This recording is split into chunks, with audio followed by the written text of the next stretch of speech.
Halo semuanya, hari ini kita akan membahas mengenai masa praaksara, lebih khususnya mengenai pembagian zaman praaksara berdasarkan ilmu geologi.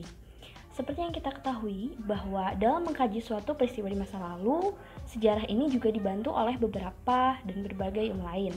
Salah satunya adalah ilmu geologi.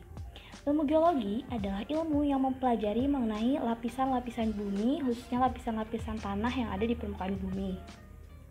Dalam lapisan-lapisan tersebut terdapat fosil-fosil yang nantinya juga dapat membantu dalam mengkaji peristiwa di masa lalu yang berkaitan dengan manusia purba. Selain ilmu geologi, ada juga beberapa ilmu bantu sejarah lainnya, seperti paleontropologi, antropologi budaya, filologi, hingga arkeologi. Nah, sebelum membahas lebih jelas lagi mengenai pembagian zaman praaksara berdasarkan geologi, kita bahas dulu apa sih yang disebut sebagai masa praaksara. Praaksara ini berasal dari dua suku kata, yaitu pra yang artinya sebelum dan aksara yang artinya tulisan. Artinya, zaman praaksara atau masa praaksara ini merupakan masa di mana manusia belum mengenal tulisan.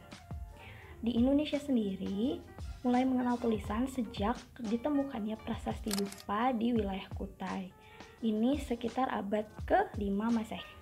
Sedangkan di beberapa wilayah lain di dunia, masyarakatnya sudah mengenal tulisan sejak sekitar tahun 3000 sebelum Masehi. Artinya, ini lebih cepat dibanding di Indonesia.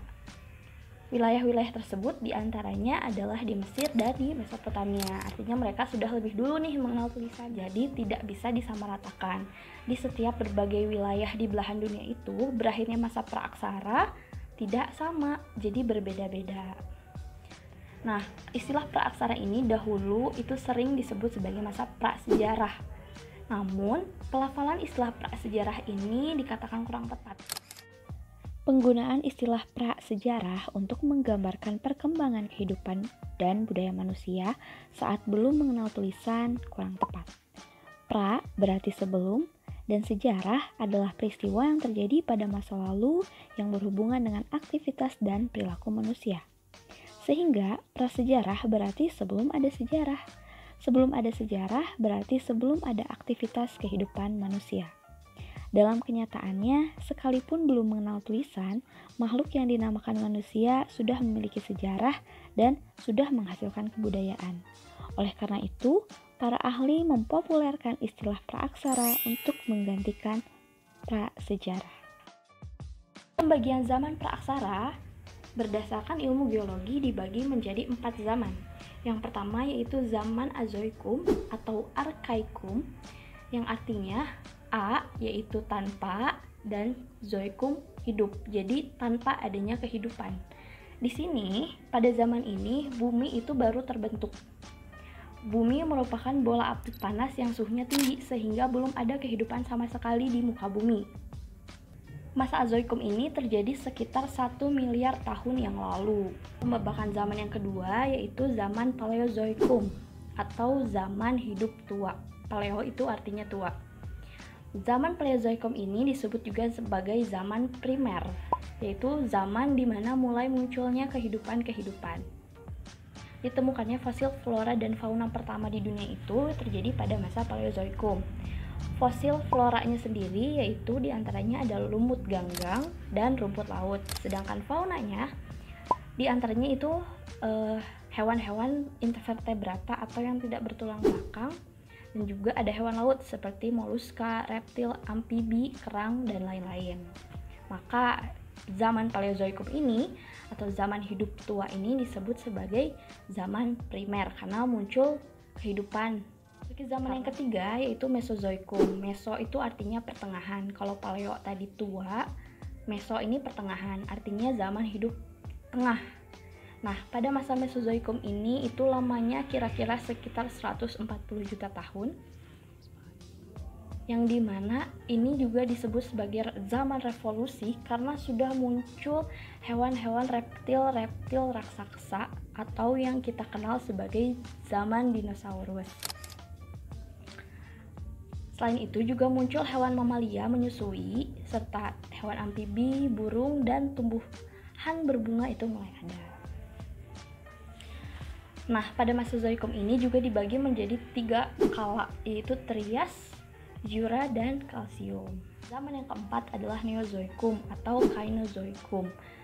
Jika kita gambarkan dari zaman Paleo hingga Neo, Paleo itu disebut zaman primer, Mesozoikum disebut sebagai zaman sekunder, sedangkan Neozoikum itu dibagi menjadi 2, ada tersier dan kuarter. Zaman Neozoikum ini itu berlangsung sekitar 60 juta tahun yang lalu. Neozoikum disebut juga dengan masa hidup baru. Kenapa disebut sebagai zaman hidup baru? Karena merupakan zaman di mana makhluk tingkat tinggi mulai bermunculan dan adanya kehidupan manusia serta zaman es mulai menyusul. Seperti yang tadi telah dijelaskan, pada zaman Neozoikum ini dibagi menjadi 2, yaitu tersier dan kuarter.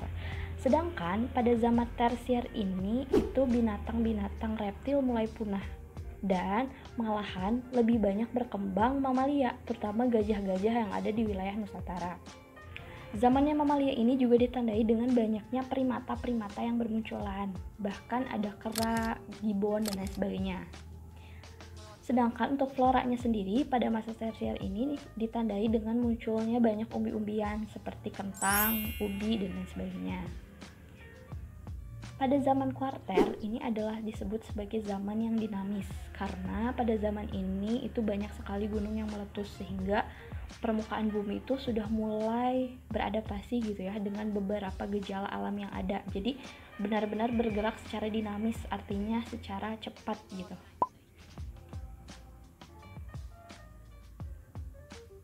Pada zaman kuarter inilah mulai ada kehidupan manusia.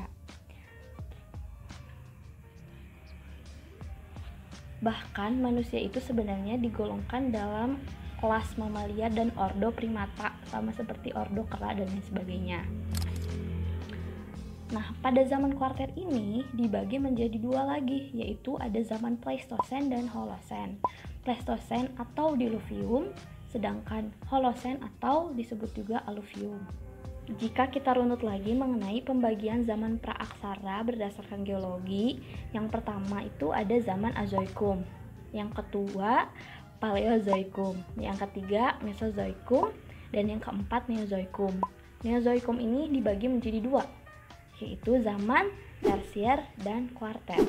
Dan zaman kuarter ini dibagi lagi menjadi 2, yaitu Pleistosen atau Diluvium dan Holosen atau Aluvium. Pleistosen ini kemudian dibagi lagi menjadi 3, yaitu kala Pleistosen awal, kala Pleistosen tengah, dan kala Pleistosen akhir. Di masing-masing kala ini itu ditemukan berbagai manusia purba yang ada di Indonesia. Dalam kala Pleistosen awal ditemukan manusia purba Pithecanthropus mojokertensis dan Meganthropus paleojavanicus, yang nantinya berbagai macam manusia purba ini akan kita jelaskan lagi di pertemuan berikutnya. Pada kala Pleistosen tengah ada Pithecanthropus erectus dan Homo erectus. Sedangkan pada masa Pleistosen akhir ditemukan Homo wajakensis dan Pithecanthropus soloensis. Dan pada masa Holosen ini ditemukan Homo sapiens sebagai nenek moyang manusia dan juga ditemukan kepulauan Indonesia yang mulai terbentuk.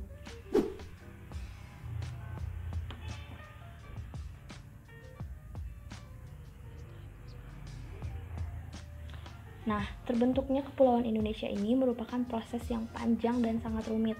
Dulunya, bumi yang kita tempati ini hanya memiliki 1 benua, yaitu benua Pangea. 1 benua.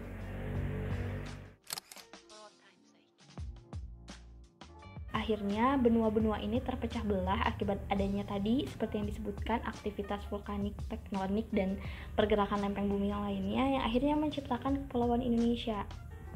Yang mana kita patut bersyukur karena Kepulauan Indonesia ini memberi manfaat yang sangat banyak bagi bangsa Indonesia. Salah satunya yaitu munculnya keanekaragaman hayati yang juga menjadi concern atau fokus para peneliti-peneliti untuk meneliti keanekaragaman flora dan fauna yang ada di Indonesia. Selain itu, letak geografis Indonesia ini sangat strategis karena dilalui oleh perdagangan internasional, sehingga kita bisa memanfaatkannya menjadi salah satu ladang sumber daya juga untuk Indonesia.